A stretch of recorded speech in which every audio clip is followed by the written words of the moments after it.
আমাদের যে আয়ুটা, এইটা আমি কত দ্রুত খরচ করব নাকি কত ধীর স্থির ভাবে খরচ করব, এইটার কিছু বুদ্ধি আল্লাহ দিয়েছে। কিরকম? আমরা যদি অক্সিডেটিভ যে ফসফোরাইলেশন প্রতি মুহূর্তে যে বিক্রিয়া করে শক্তি উৎপন্ন করছে, সেই বিক্রিয়া হবে, শক্তি উৎপন্ন হবে, কিন্তু আমার যে ফ্রি রেডিকেল শরীরের মধ্যে যে আবর্জনা, সেটা যদি কম তৈরি হয়, তাহলে আমার শরীর বেশি দিন পর্যন্ত বাঁচবে।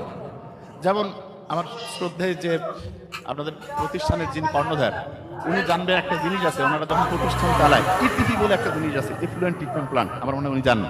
এটা কি? একটা কারখানা তৈরি করলে সেই কারখানার যে বর্জ্য যাতে সরাসরি পরিবেশের মধ্যে দিয়ে ক্ষতির কারণ না হয়, এই জন্য একটা প্ল্যান্ট তৈরি করা, যাতে করে পরিবেশের ক্ষতিটা কম হয়।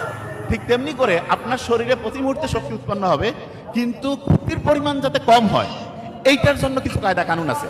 তার মধ্যে 1 নাম্বার কায়দা কানুন যদি বলি, যেটা ভালো, ক্ষতির পরিমাণ কমাবে, সেটা হচ্ছে টক দই খাওয়া। টক দই, টক দই খাইলে কি হবে জানেন? আপনার শরীরে শক্তি উৎপন্ন হবে, কিন্তু ফ্রি রেডিকেল মানে যেই জিনিসটা বাড়লে পরে শরীর দ্রুত মৃত্যুর দিকে আগায় যায়, সেইটার পরিমাণ আস্তে আস্তে আস্তে আস্তে হবে, কিন্তু মরবেন আপনি নিশ্চিত।